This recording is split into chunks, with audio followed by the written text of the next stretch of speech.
You know how to save that. Right.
You're done.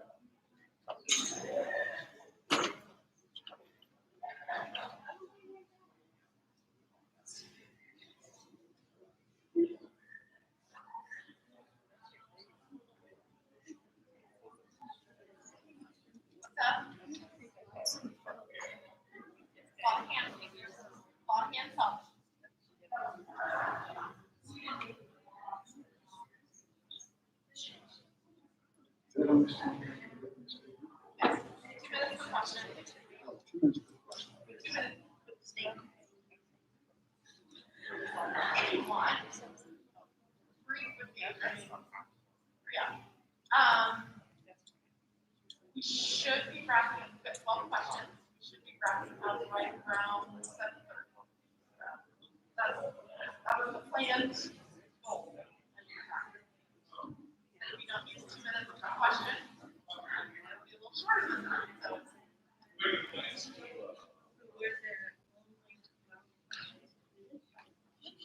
No, but a lot of repeats. So yeah.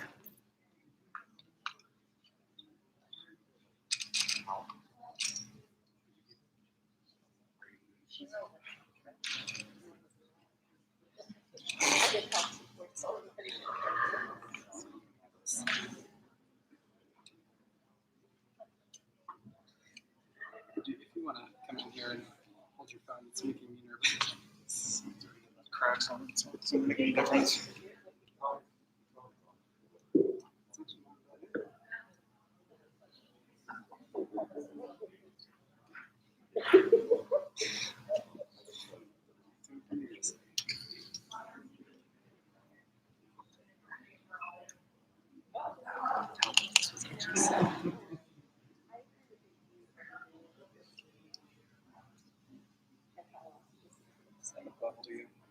Yeah, looks good enough. Wait for the backup to the backup. The backup to the backup to the backup.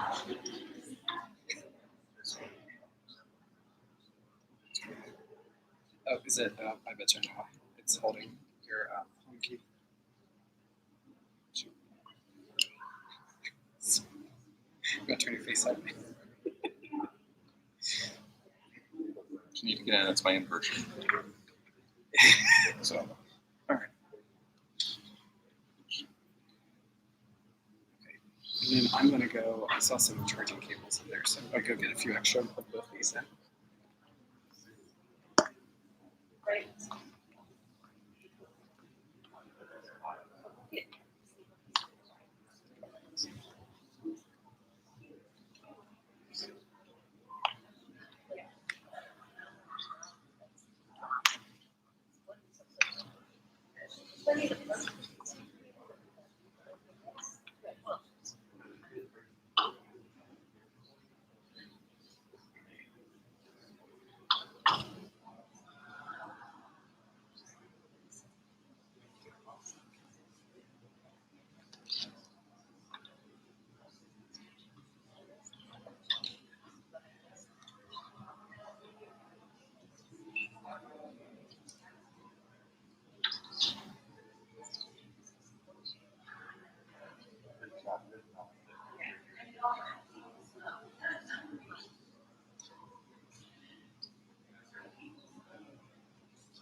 Try to find him. Let's see if he's out.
It's not the first.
Good evening and welcome to the 2021 Jonathan Alder Local School District Board of Education Candidate Forum.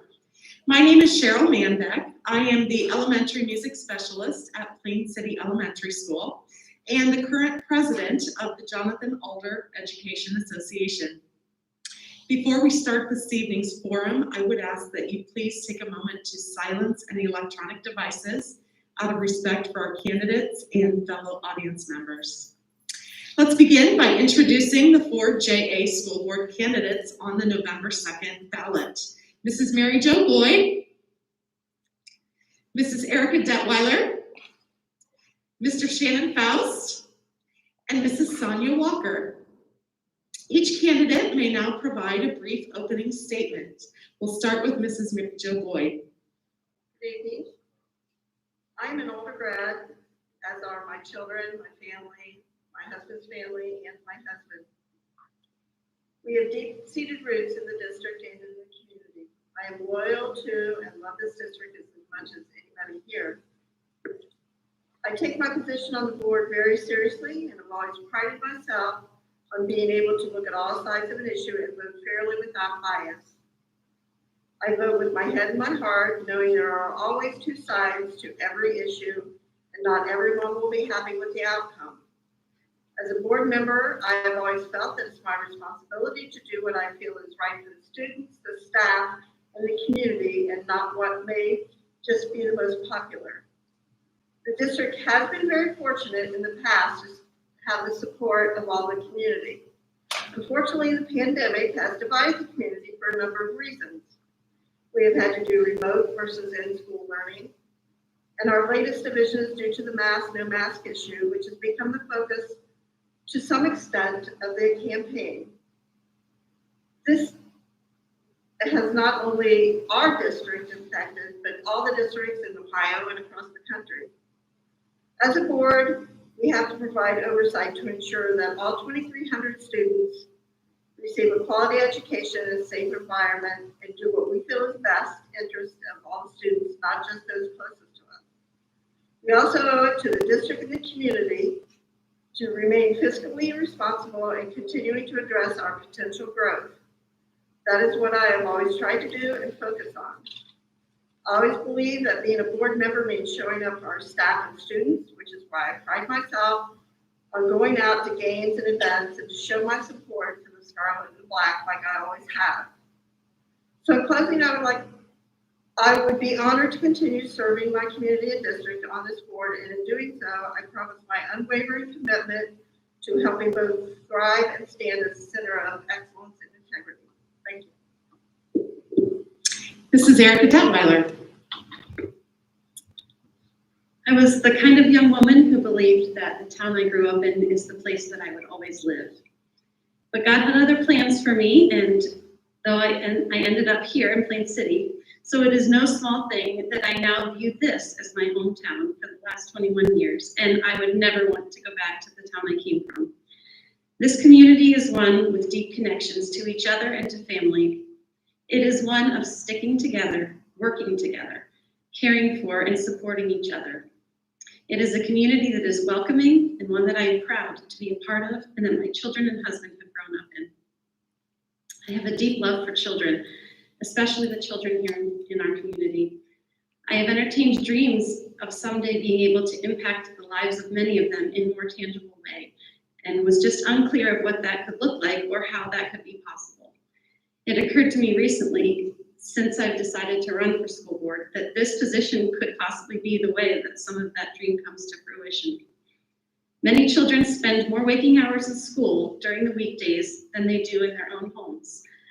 Being on the school board and being able to influence real decisions that will impact these students and create a better environment for them to learn, a better environment for them to thrive and to succeed and to be loved in, is something that stirs excitement deep within my soul. I'm sure many of you understand the deep impact that teachers have on someone's life. My husband, myself, and my children have each experienced the lasting effects of these relationships with teachers in our own lives. And most have been good, but some have been very detrimental. We have always come away understanding that the people that are chosen to interact with our children each day are vital to the outcome of their young lives in many cases. I began my secondary education in the field of teaching, and my heart is still with the children and what they are being taught and how they are being treated. The role of being in a position to influence and impact the teachers in our school district, as well as the children and other staff, is not one that I take lightly, but with deep gravity and understanding and humility, and understanding for the importance of the decisions being made by our Board of Education. It's my honor and privilege to live in a place and at a time when it is possible for this opportunity in my life. Thank you very much. I'm Shannon Faust, and I've lived in this school district for about 26 years. I have 2 adult children that graduated from Alder, and currently have 2 grandchildren attending Plain City Elementary, with a third to be there soon. I'm proud to live in this community, and it has been an honor to serve our district over the last 9 years. My service is rooted in a desire to give back to a community that has given much to me and my family.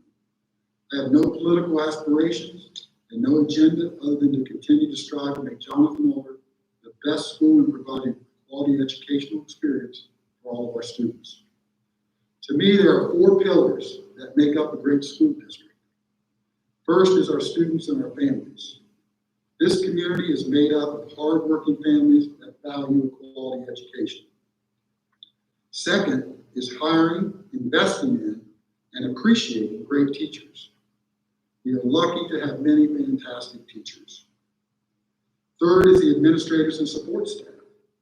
From a cook or a bus driver to our district superintendent, everyone can have an influence on our students and quality of life. Lastly is a school board that helps foster a culture that the other 3 groups I mentioned find attractive and want to be a part of. You can't fake a great culture. You either have it or you don't. I feel we have a great school district that possesses much of what I just mentioned. Can we do better? Of course we can. Should we always strive to be better? Of course we should. Never should we be satisfied with the status quo. That is not the pioneer spirit. The fact is, in the very near future, we have many challenges facing us as a district, accelerated growth we're experiencing. The decisions we make today have a positive or negative impact on Jonathan Alder for many years to come. I would be honored to continue to be given your trust to help navigate the challenges that face our district. Thank you. My name is Sonia Walker, and first I'd like to thank Mrs. Manbeck and the Jonathan Alder Education Association for hosting this event. I'd like to thank all of you here and listening on live stream for wanting to become informed voters. And finally, thank you to Shannon Faust and Mary Jo Boyd for your years of service to the school board. I'm here before you today because as a parent of current students and a longtime resident of the Alder District, I too have a sense of responsibility to this community. While I grew up in Northeast Ohio, I married into a family that has deep roots in this district. My husband and his siblings all attended Alder, and they all got a great education. My mother-in-law taught at Alder and volunteered a significant amount of her time in the music program. She was also the last class to graduate from Plain City Schools in 1956. And my father-in-law was the first class to attend all 4 years at high school in the newly consolidated Jonathan Alder School District. With so many family members who have received benefits and opportunities from this school, including my own children, I want to give back. I'm excited to provide a fresh perspective to this district. My background as an attorney and thirst for knowledge have given me the tools and experience to think critically, to research, to ask questions, and collaborate with others to achieve results. Do I have all the answers? No. Do I have the desire, commitment, and motivation to learn? Yes. Do I believe our local school board should work in collaboration with the community? Yes. During my campaign, I have found that given the opportunity to have an open dialogue, the citizens of this community agree far more than we disagree. We want our schools to educate and prepare our children to live as productive, decent adults. We believe every child is entitled to the best educational opportunities and learning environment free of discrimination. We rely on consistency and predictability of our children's school schedules. We desire transparency in the decision-making process involving our children's education. We want individuals on the school board who focus on the best interest of our students. I hope to be one of those individuals. Thank you. Thank you to the staff and community members who submitted questions for the candidates this evening. Each candidate will have 2 minutes in which to respond to each question. Our first question, as the hot button issues of the COVID-19 pandemic fade away in the coming months, what education or experience do you have that qualifies you to be accountable for the fiscal health and opportunities of a school district? Mrs. Boyd? Well, I don't have a health background, so we basically rely on the health experts to help us determine what decisions are made regarding the COVID. And, COVID's not gonna be here forever, so, I basically tend to focus more on the continued education and getting our kids quality education despite COVID. Mrs. Detweiler, could you repeat the last part of that question, please? Sure. What education or experience do you have that qualifies you to be accountable for the fiscal health and opportunities of a school district? Gotcha. I don't have a health background, neither as Mary Jo said, but I do have experience with health as farmers of livestock. We do this every year. We do this whole pandemic, germ, disease kind of thing. That's our life. That's what we live. So I have a little bit of insight into that aspect of things, and just experience and life, just living, being around people. And I think we all have our sources for, we know doctors, we know nurses, we know people that do have that experience and that do have that knowledge that we can rely on. And as far as fiscally, I don't have financial training, but we do have businesses, and I do all the finances for our businesses. But I would agree with what Mary Jo said, and the biggest thing for me is the kids and is doing what's best for the kids.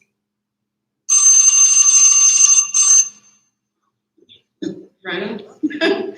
Mr. Faust. I understand the question is referencing fiscal health, and when I got on this board 9 years ago, we were having some issues with our fiscal health. We had a treasurer that wasn't reporting accurately the position of the school. And we found that out, and that person no longer works at the school. And we then hired a gentleman who is fantastic. Aaron Johnson is our current treasurer. The thing that's fantastic about that is that not only does he do a great job, but we are on a shared service agreement with the neighboring school district, Fairbanks.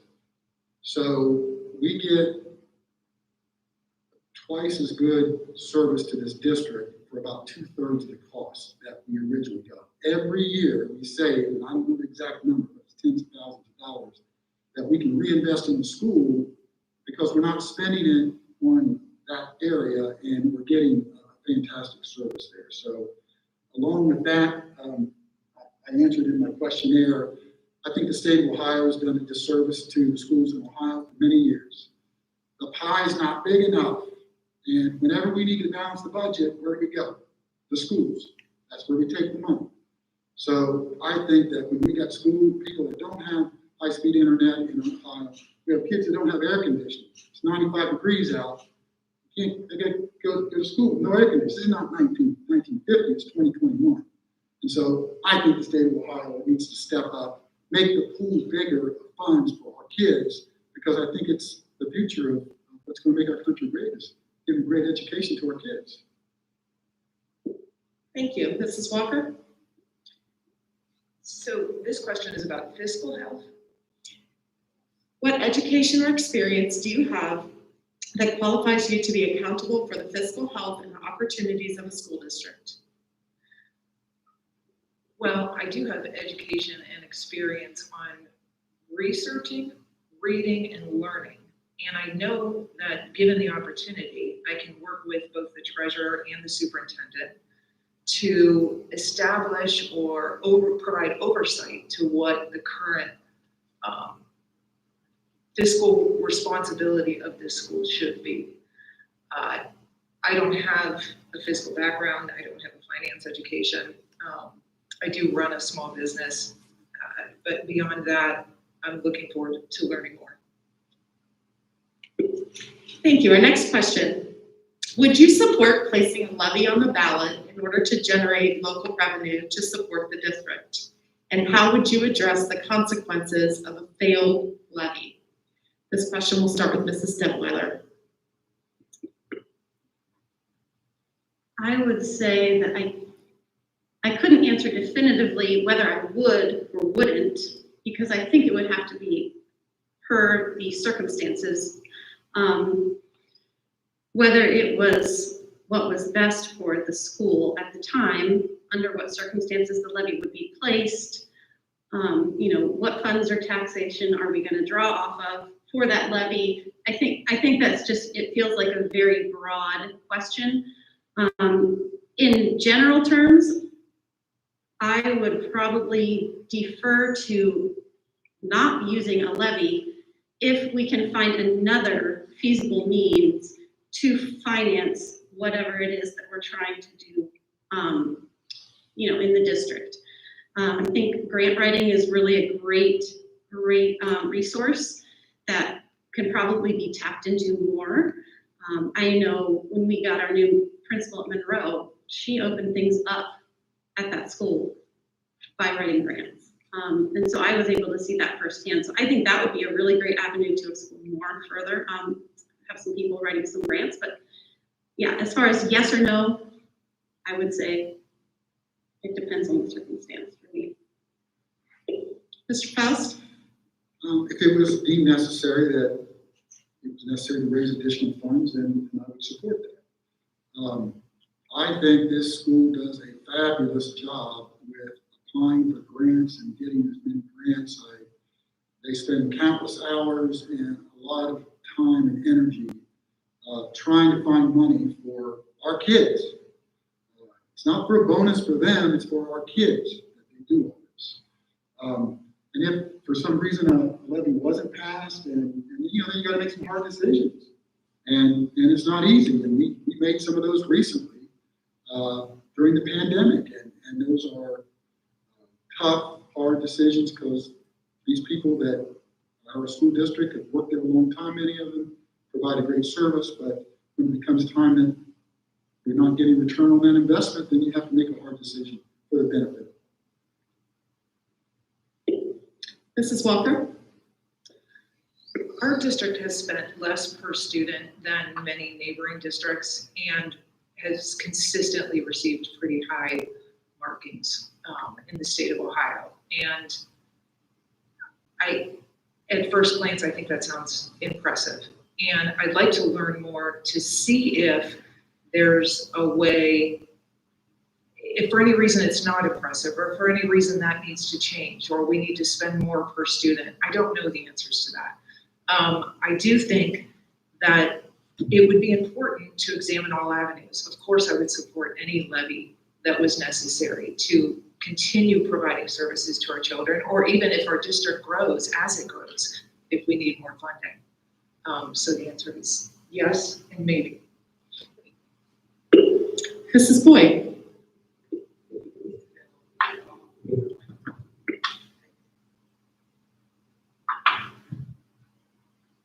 We take our finances very seriously. We look into everything before we actually put levies on the ballot. For the most part, I have supported levies in the past. State funding, at its best, gets rather cut every year. So we try to do what is best for the students and the staff. And we work very hard, and the staff does, like Mr. Faust said, apply for a lot of grants. They've been great. We do get a lot of grant money, but grant money does not keep the school operating. And so if a levy is warranted, I would support it, yes. Thank you. Our next question. How do you suggest the Jonathan Alder Local School District prepares for upcoming growth? We'll start with Mr. Faust. Well, we have done some studies, growth studies. I think the last one was done about 2 years ago. So we've been, and I think the one before that was maybe 5 years before that. So in the last 7 years, we've done two growth studies, maybe off a little bit of time. So that's important, that we gather data and we try to see what's coming.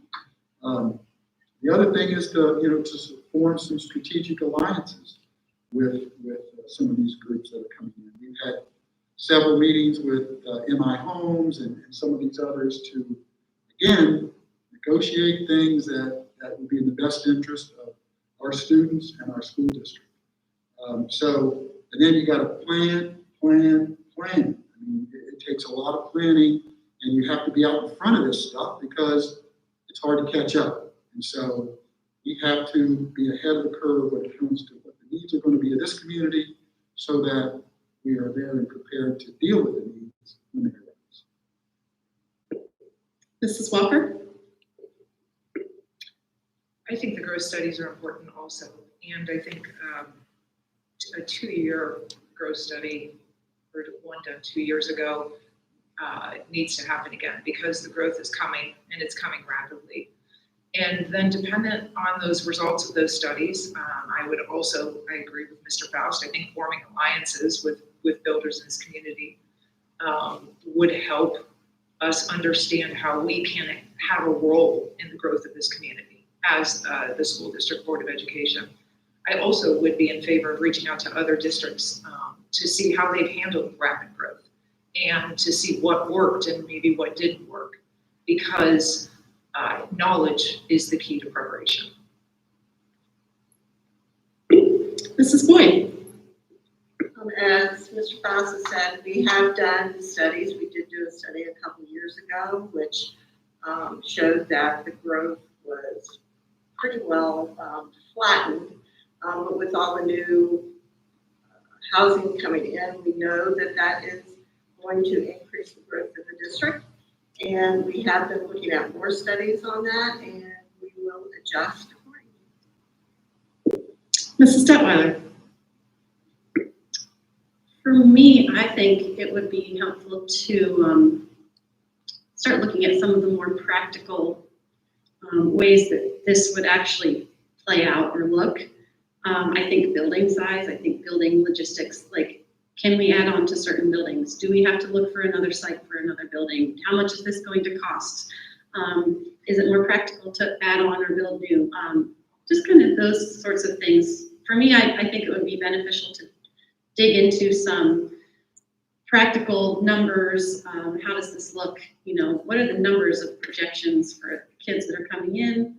How much more can we hold in our school buildings that exist? And, you know, what's it going to entail when we do come to the point of having to add on, build new, you know, financially and just logistically?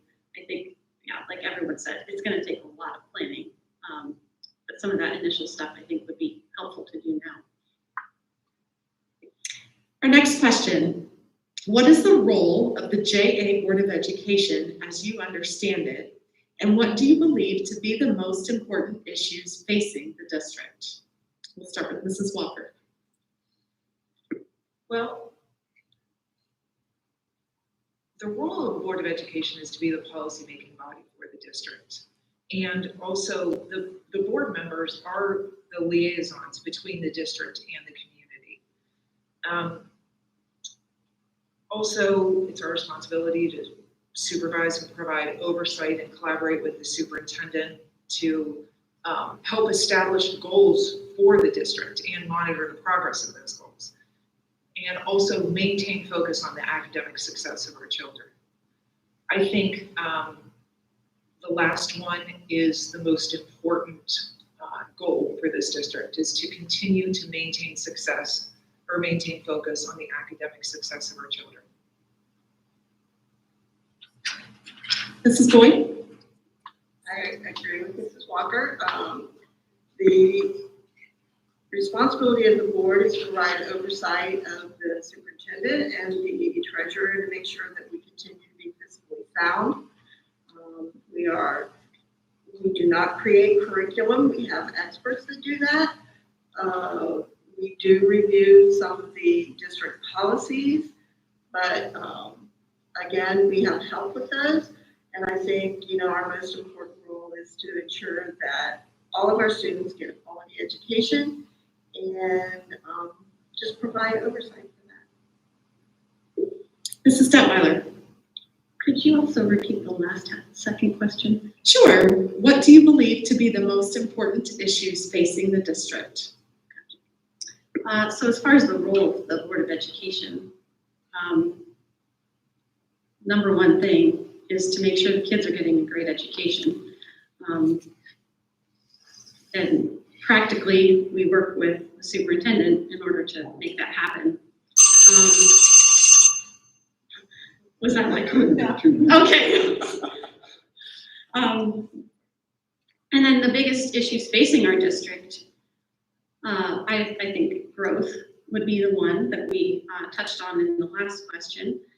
I also think that becoming a more well-balanced district for not just the average middle-of-the-road kids who kind of come to school, do their thing, but I feel that we need to take some extra looks at the kids that are kind of on the high end of the spectrum and the kids that are on the low end of the spectrum, our special ed and our gifted. And I really feel like there's a lot of leeway in those two areas for us to really just make some changes, do better, build those two programs so that we can better serve the kids in all demographics, not just kind of the ones that fit into the cookie cutter of what school is.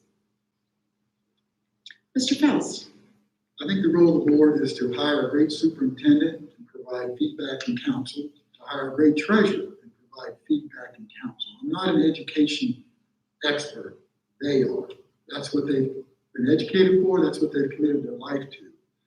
We have to review the performance of the superintendent annually. If we're not getting the results we want, then that's where that's handled, the review of the superintendent. And then to deal with the unique circumstances that may arise and act as a sounding board for the superintendent. Again, right now we're dealing with a lot of growth, so we have to deal with that. But that maybe wouldn't be happening around here. It wouldn't be an issue, but it is, and so the board has to deal with that. But like I said, I'm not a micromanager. I like to hire talented people and let them do the job that they were educated to do. Our next question, how do you plan to work with JAEA to gain teacher confidence and support in order to ensure a positive environment for student learning? This question starts with Mrs. Boyd.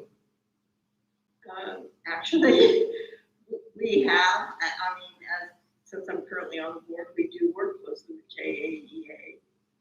And Chris Black and I have been on the committee that works with contracts and all that. So, I mean, I feel like we are currently working well with JAEA. Mrs. Detweiler? Well, I would say that all of the teachers, I mean, I think this is relevant for all teachers, not just those who are members of JAEA. I just think the main key is the education for our kids. And the first tier under that, it's our teachers. I mean, we need to be sure that we are in constant communication with the teachers. What are the needs? What are we doing well? How can we work together to reach the end goal? Because we have good teachers here and they know what they're doing. So we need to be able to enable them to do their jobs well and do them better than they are already doing. I think, you treat someone the way they want to be treated, the way they need to be treated, and they'll do what needs to be done. Like, these teachers are great teachers. If you take care of your teachers, you're going to get a good product. You're going to get a quality product. I think it's that same, for any of the staff in our district. You treat them the way that they deserve, and they're gonna do their jobs to the best of their ability. Mr. Faust? Well, you heard in my opening statement, the 4 pillars of what I think make up a great district: the families, the teachers, the admins, and I listed the board last because I think those other 3 are where the rubber meets the road. And it starts, with teachers and how they can influence kids and make an impact. So there's questions on here that talk about compensation and things like that. I wish that teachers could make a lot more money because I think they're worth it, and I think they're the backbone of our country. And so they all have to be considered when you're making decisions. all the stakeholders have to be considered, and teachers are obviously very important. Mrs. Walker? I agree with Mr. Faust's response to the previous question and that the board isn't here to micromanage. However, I do think that it would be excellent for the board to consistently stay in contact, whether it's through the superintendent, with the teachers, to have some sort of feedback from the teachers. They are the frontline workers here. They are the ones who are impacting and influencing and teaching our children on a daily basis. They certainly have my respect.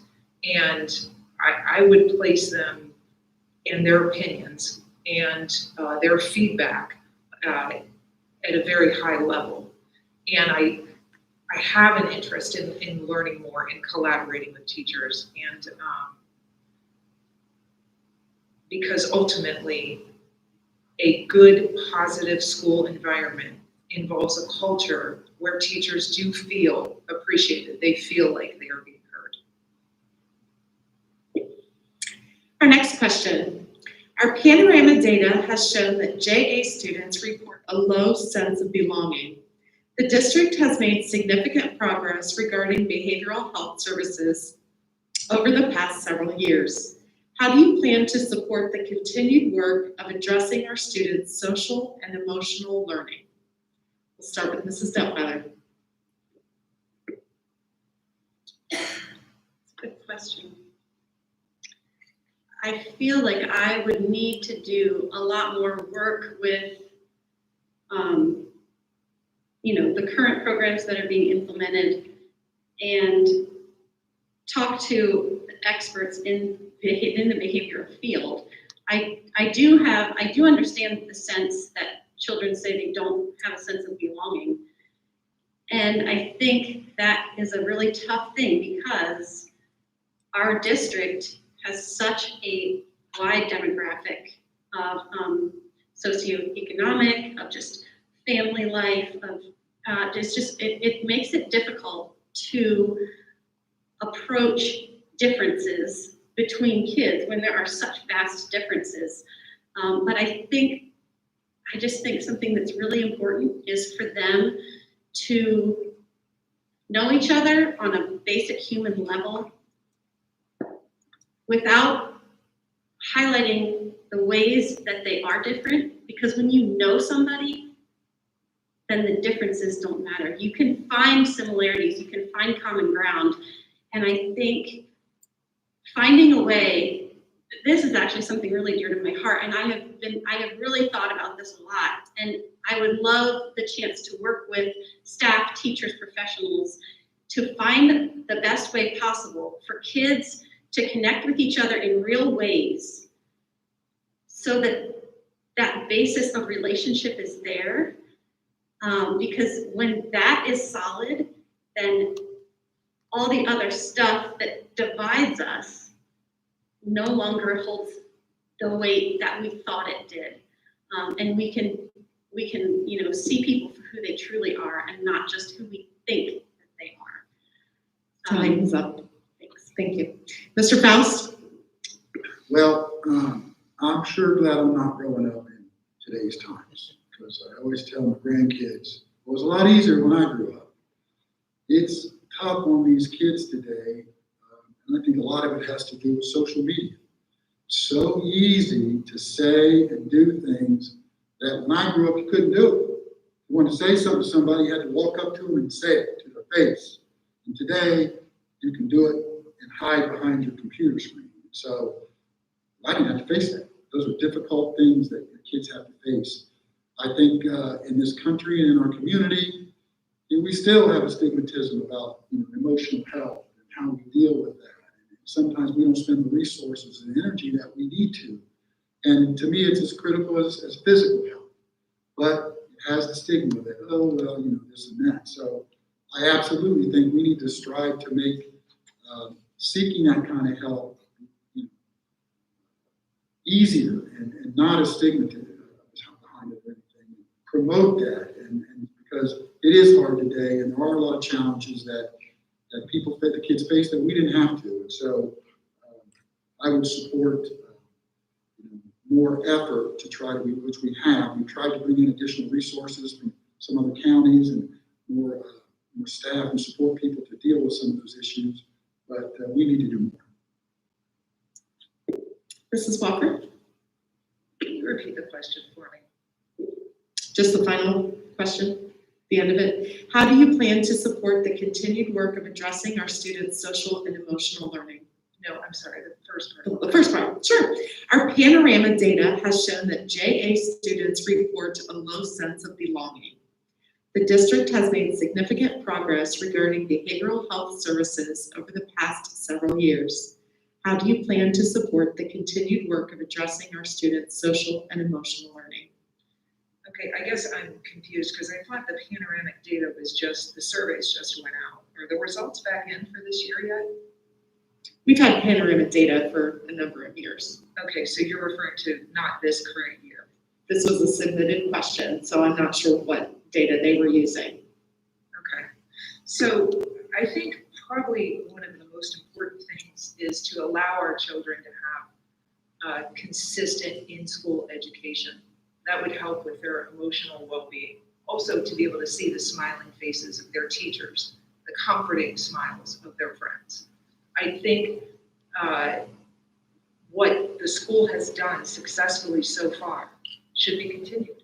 I think the school is doing a really great job at trying to make every student feel included, and we need to continue on that. But we also need to recognize that children need to be with each other. They need to have social interaction.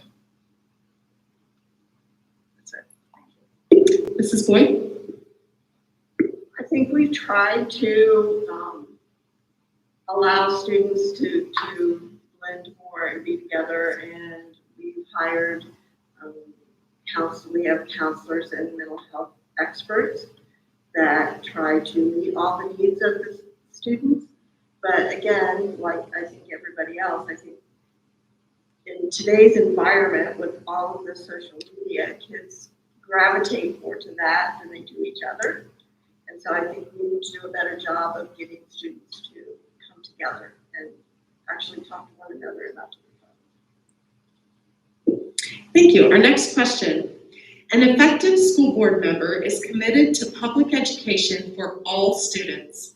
What role will you play in supporting diversity, equity, and inclusion in our curriculum and school environments? This one will start with Mr. Faust. Well, I support what you just said, to include all those things in the curriculum. You know, we don't have as much diversity in some cases as some other districts do. Sometimes we get dinged on our report because there's not a lot of people of color or other people that maybe don't look like us, but I would absolutely support including those type of things. And as we grow as a district, we're bound to experience more of that, and we obviously need to be sensitive to that and make sure that we're covering all the bases as it relates to that. Mrs. Walker? So in my professional life, I have represented students in discrimination cases against school districts.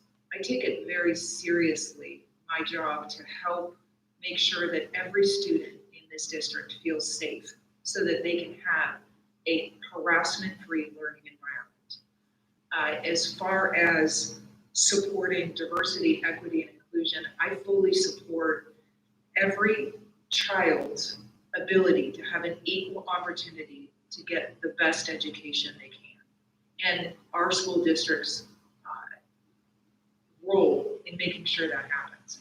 I know we have a number of anti-discrimination policies. The board has already established that. I think it's our school district's responsibility to make sure that all of the teachers, the administrators, and the staff are aware of those policies, aware of reporting when it comes to those policies, and aware of the process of investigating those policies to make sure that, like I said, every student in this district feels safe when they come to school and they can focus on learning. Mrs. Boyd? It is a fact that we aren't as diverse as some other districts, but I support us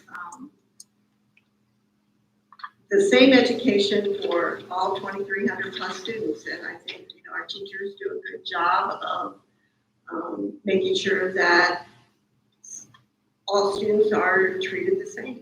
And I agree that we have to, and I do support the fact that everybody deserves the same education. Mrs. Stepmother. Well, I'm going to say it, but diversity, equity, and inclusion are three catchphrases for critical race theory, which I am not in support of, nor will I be in support of. Diversity, as far as what influence I have over the diversity of our school, I feel like very little. I don't have any bearing on who moves into the district, for what reason they come here. So I feel like that's kind of a wash. How much diversity is here, I don't think anyone in the school board really has any kind of sway over. Equity, I cannot support equity because that is equal outcome for all. I can support equality, the equal opportunity for all. I think all the kids need the same opportunity to learn and to be given the utmost quality of education that we can provide to them. But there's no way for anybody to guarantee equality of outcome from the education that we give our kids. We all have the choice of what job we're going to go to, how much effort we're going to put into it. So to say equity, I don't support equity because I have no control over what someone chooses and how they use what they're given to, for the outcome that happens in their life. And inclusion, I think I spoke to that before. It comes down to relationship, to real human connection, and not focusing on all the ways that we're different, but finding ways that we're alike and ways that we can connect. So that would be my stance on that. Our next question. What local community values would guide your decision-making on the board? And how would you measure and gather data to know that you are representing the entire community? This question starts with Mrs. Walker.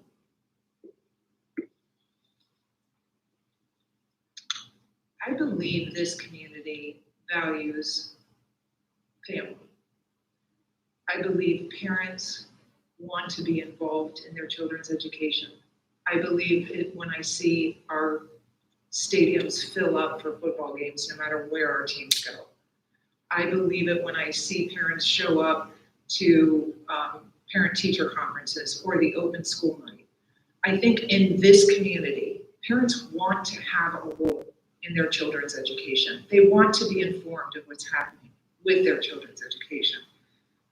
What was the second part of the question? How would you measure and gather data to know that you are representing the entire community? I don't know yet, but I'm interested in trying to figure out ways so that we can gather, much like the panoramic data survey.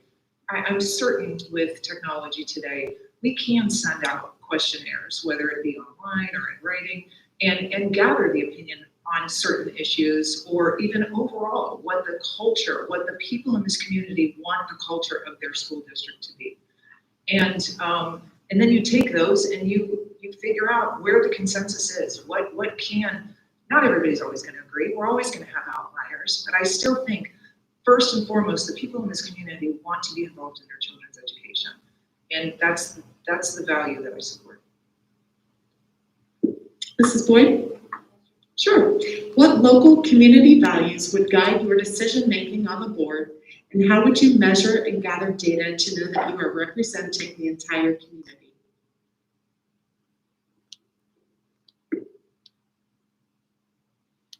Well, I think that the community as a whole has the same values. And like Mr. Walker has said, parents want to be involved in their kids' education. They want to be part of the community. They want to be part of their activities. And so they should be. As far as measuring, you have to be out in the community and talk to people, as well as doing surveys. And I think we have done surveys with community members. Mrs. Detweiler? Well, as far as the community values, I just think we have this sense of caring for each other. I mean, I've seen it, I've lived it. We come together when people need it. You know, I think it's hard sometimes because we're a small community, so things can seem, you know, like people are at odds. But I think the biggest way to collect data, or however it was phrased, I mean, I think ideally you would say do a survey, but I don't think historically there's been a lot of response from a lot of the surveys that have been put out. For me, it's about relationship. I feel like I've been being prepared the last 13 years by forming relationships with the people in this district, by knowing people's names, by having conversations. I've had conversations just since I declared that I was running with people that I've never had a conversation with before, and I probably never would have had need to. But we talked and we connected and we shared ideas. And I think that's really key. One thing that I look forward to if I am to get this position is just to be able to network more and be in the schools and be in the classrooms and talking to the teachers and just, you know what people want by being with the people and finding out what they want. So I think that's the best way to do it. Mr. Faust? Well, I used to work in Columbus, and I always told people I lived in Plain City, and they said, "What's the best thing about living in Plain City?" Besides that they're Dutchman. And I said, the people in this community are the best people. They're friendly, they're helpful. I love it. It's just wonderful. And I've always tried to represent everybody in this community, even if you didn't agree. There's a difference between representing everybody and everybody agreeing. That's two different things. And you know, sometimes you get tough decisions, and sometimes the preponderance of information, it's 51% this way, 49% that way. So what do? You just make no decision? You make a decision with the 51% because that's where the majority of the good is. Hopefully, you know, you don't have a lot of decisions like that, but sometimes you do. You still got to make a decision. And sometimes some folks don't agree with that. But I've always tried to represent this district and everybody in it because there's wonderful people. And that means wonderful kids. And so that's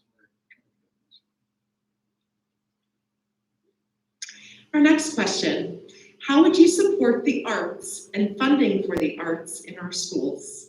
This question starts with Mrs. Boyd.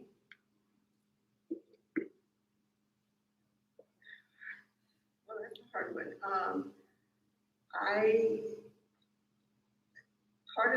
Part of that comes out of school funding. I think our schools and our arts are very important in this district. I mean, if you go out on a Friday night to a football game, there's nothing like watching Palmer's band. Our musicals in the past and our plays have been well supported, and I think we just continue to do that. We can get grant money, we get donations from people in the community, and I think our funding, we just have to allow for some funding for all of that to continue. Mrs. Detweiler? Well, as far as supporting the arts, I wouldn't really have to do anything differently than what I already do. I have kids that are involved with the arts. We have an amazing band program. We have an amazing choir program, musicals. I missed one musical since I started going to the Music Man when they had it down at the junior high when that was the high school. I think you have a quality product and people are going to support it. You have great people in leadership over those arts. People are going to get on board with those programs. The kids are going to be excited about those programs. I think our district obviously has amazing people in supervision over our arts. I think that is a huge factor. So we maintain the people that are there, that are doing the great job that they're doing. And as far as the funding, I can't necessarily speak to that as I should, because to give it due diligence, I can't speak to the funding because I'm not privy to or savvy to exactly where the funding comes from for the arts. it definitely needs funding. So however we're funding it now, or if there needs to be more funding in the future, then we assess what needs to happen for that to take place. Mr. Faust? Well, I think the performing arts is a tremendous asset to this community and this school district, but it wasn't always that way. I mean, when my kids were at the school district, I don't know how many band members we had, but it wasn't many. And usually when we came out at halftime, it was embarrassing a little bit because it's not that way anymore. And we had a couple people that worked here and laid a foundation for band and music, and that has just been built on over the years, and I am so proud of what this is and what it's turned into. Again, it was due to a lot of great people, but it also has to do with giving attention to from leadership and so on. And look, you know, there's a ranking of things in sports and this and that, and everybody's vying for resources and space and all those things. It's tough sometimes, and sometimes people get pushed aside and this, that, and the other. Performing arts needs equal footing with everything, and we should be very proud of that. And as far as supporting that, I mean, we have a fantastic booster program with that, but there's so much more. I mean, a community that supports that, and they have wonderful things at the football games to buy and eat, but we just need to continue to do that and recognize what an asset we have for this area. Mrs. Walker? I think our district has an incredible boosters program, both athletics and the arts. I would support them in any way that I could, both by encouraging community involvement, encouraging community participation. But as far as funding the arts, I would do what I intend to do with every aspect of this position.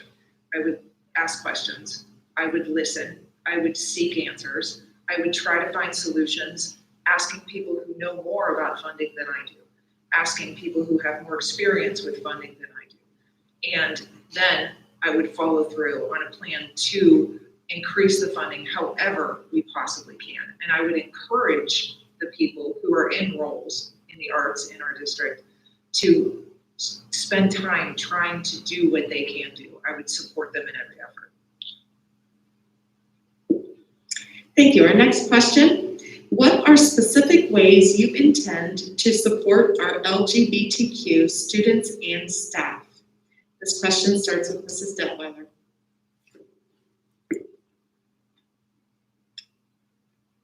Well, I guess I have a hard time differentiating between how I could support LGBTQ staff and students being any different from supporting all the rest of the student body and the staff. I think that the things that I've already spoken to can also be applied in this situation. I guess I'm unclear as to why we should treat them any differently than we treat everyone else. We need to address what their needs are. We need to love them. We need to make sure that they're getting the education that they need and deserve. And as far as the staff, I guess I'm at a loss for why we should be addressing LGBTQ staff in any different way than we address any of the other staff. They're all staff. They all have been given this job, this position. They all are professionals. They have some things to bring to the table. They have, for me, it's not about differentiating between the two. It's about working in a relationship with the staff. It's about working to educate the children, no matter what their race, gender, religion, creed, political belief. To me, that's irrelevant as to what we're teaching them in school, how we're loving them, how we're giving them the social, emotional support that they need to live through life. I know for some people that's a big thing, but for me, it's just one thing to draw that out. It feels like it cheapens that, just to draw that out and only focus on that one thing. Mr. Faust? Well, we have to recognize the differences in people and the fact that it does exist. Just read an article over the weekend, one of the Koch brothers, a very conservative group, giving a lot of money to very conservative organizations. I don't know if anybody else saw that article, but it was all about censorship and how dangerous it is to go down the path of censorship. So do we have to know what comes in our school and make sure that it's age appropriate and that, you know, it's dealing with the subject in a manner that's respectful to the students here? Of course we do. But everybody, the differences have to be recognized, and people need support who may be dealing with things that most of the other students aren't dealing with. And so I think recognition of that is important. And something that will help with everybody. Mrs. Walker? I agree that the differences have to be recognized, and frankly, we're all different in a lot of different ways. I would hope that our entire culture at this school recognizes differences and encourages each individual child to achieve their full potential. I think obviously the policies, the anti-harassment, anti-discrimination policies are good to give all students, including the LGBTQ students, a safe learning environment. Social support, mental support, I think that applies as equally to the LGBTQ community as it does to the entire student population. Mrs. Boyd? I just think regardless of what a student's preference is, the bottom line is that we educate all 2,300 plus students, no matter what religion, what sex, what their sexual orientation is, and you know, we have to support them. And we are diverse, everybody's different, and we all have our own little perks. And so it should not matter. You know, we have counselors that they need help, and I think our staff does a good job of making sure that, you know, they get the emotional support they need. So I don't understand why they picked that particular group, but all students deserve the same education. Our next question, what do you know about the ESSER funds that have been received by the school district? What has it been used for, and what stipulations must the school meet and or maintain in order to receive said funds? This question starts with Mr. Faust. Is it ESSER? The ESSER funds, ESSR. I don't know exactly what these are, so I'm not sure. This is the pandemic recovery. Oh, the pandemic recovery. Well, I think that it was necessary. I think that we had a lot of things at the beginning of all this. We had buckets in school buildings for cleaning this and doing that, and because everybody were wiping down our groceries and doing all kinds of things. As it's changed and as we've learned a little bit more, that's been modified, and obviously we've done other things to try to prevent that. But you know, all these teachers and all these people, all they want to do is educate the children of this district. They don't want to be quarantine experts, and they don't want to be mask monitors, and they don't want to do any of that stuff. And it's just terrible that unfortunately we're dealing with that. And you know, school districts, you know, we spent a lot of money and didn't have money just laying around to deal with some of these things. And so, you know, I think it's necessary and needed. Mrs. Walker?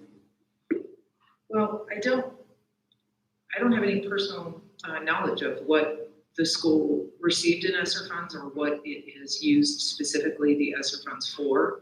I do know that And we all know that money isn't free, it comes with some sort of ties.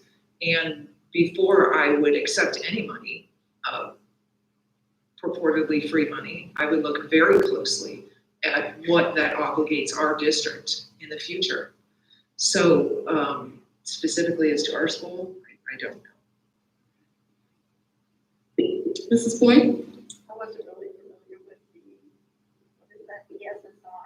ESSR is the Pandemic Recovery Funds. I think pandemic has affected us in so many different ways, but the funds that we would use, I would suspect, would be to make sure that all the, everything's sanitized, classrooms are safe for our students, because that's what we just need them to be in a safe environment. Mrs. Detwiler? Well, I am only familiar with the ESSER funds in name, and the fact that our district received those funds, and as well as many districts in the state. I'm not familiar with exactly what those funds were utilized for in the district. It would stand to reason that there was some kind of stipulation to receive those funds. So I would appreciate being able to look into that and figure out exactly what the money is used for, what the obligation of the district is in receiving those monies, and weigh whether or not, it's worth what's being required of us to receive that money, or if we can find other ways to fund the things that we're needing the extra monies for. But as far as what actually the district did with that money, I don't have any inside knowledge as to what that was used for. Our final question for the evening. What are some of the strengths and weaknesses you see in the Jonathan Alder School District? And what role would you play in championing these strengths and addressing the weaknesses? This question starts with Mrs. Walker. I think that the school district currently does a great job of fostering school pride in its students. I think the community has pride in its schools. And obviously, our state marks have been really well these last few years. So educationally, we're doing a great job. I think where the district has fallen short, especially over the last couple of years, is communicating with the surrounding community and forming a alliance, or not an alliance, that's not the word I want to use. I'd like to say representing, being a liaison to the community. I think the school could do better at asking for parent input. Mrs. Boyd. What are some of the strengths and weaknesses you see in the Jonathan Alder School District? And what role would you play in championing these strengths and addressing the weaknesses? I think one of our biggest strengths is the education and the academics that we provide to the students. Our students have had great success in moving on to higher education, and I think we've done a good job of making sure that we continue that uptrend in that. And again, we do try to include the community. We've had several groups that Mr. Chapman works with as far as community members and staff. And so I think that is a strength. As far as weakness, we can always do a better job of maybe communicating with the parents and just making sure that everybody's on the same page. Mrs. Detwiler. Well, we have a great district. I think everybody that's here knows that because a lot of you are here because of that. This town is growing because of our schools. So we're doing things right. I think we have great staff, great teachers, and yeah, I think it speaks for itself. People go to where the good stuff is, you know? Yes, free stuff out and there's gonna be a crowd. Oliver is a great school, so there's people coming and it's growing. As far as weakness, I kind of touched on that already tonight. I think we need to focus, we need to take some hard looks at our enrichment and our special ed programs. I think that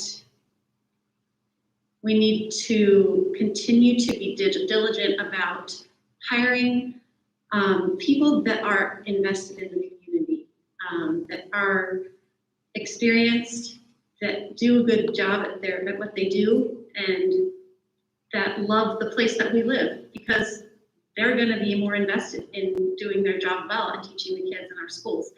I think we need to work a little bit more on transparency and communication. Who doesn't? I mean, I think that's probably a human condition. And I think finding ways to meet our students' social emotional needs in a better way. We have a lot of kids that live through trauma. We have a lot of trafficking. We might not think we do, but Ohio's 4th in the nation. We have trafficking in Jonathan Oliver. Mostly familial trafficking, but we have people that understand this stuff. And if we can be proactive in helping the students who are going through these traumatic life situations, it's just going to make us even better. Thank you. Mr. Faust? Well, I think our strengths are our people and our culture. I think our culture has been damaged a little bit over the last couple of years with COVID. I think it's been tough on everybody, but I think we've got a great culture here. We've got fantastic people taking care of the children here.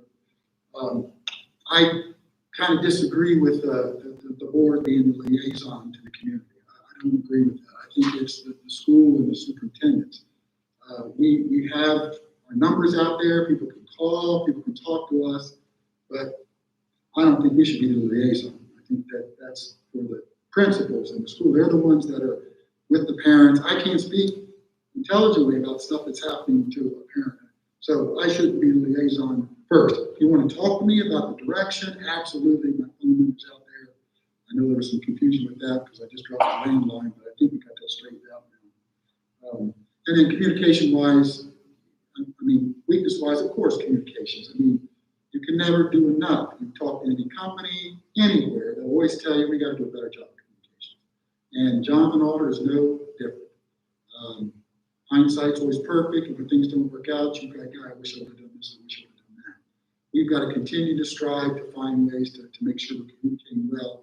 The questionnaires, I know we didn't send a questionnaire out last year because of COVID and such, but I know we've consistently sent out questionnaires, not only to parents, but to students. And, you know, I heard someone say that they don't fill them out. Well, you got to fill them out. We got to get feedback. I mean, it's part of the community to tell us what we're doing right, what we're doing wrong, and how we can get better. But I know we can do better with our communication. It's something that I know we can do better. Thank you. Please join me in thanking our candidates for participating in our forum this evening.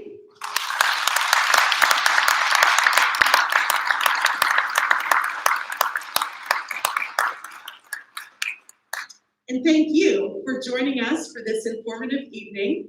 Please remember to vote on November 2nd and have a good night. Thank you.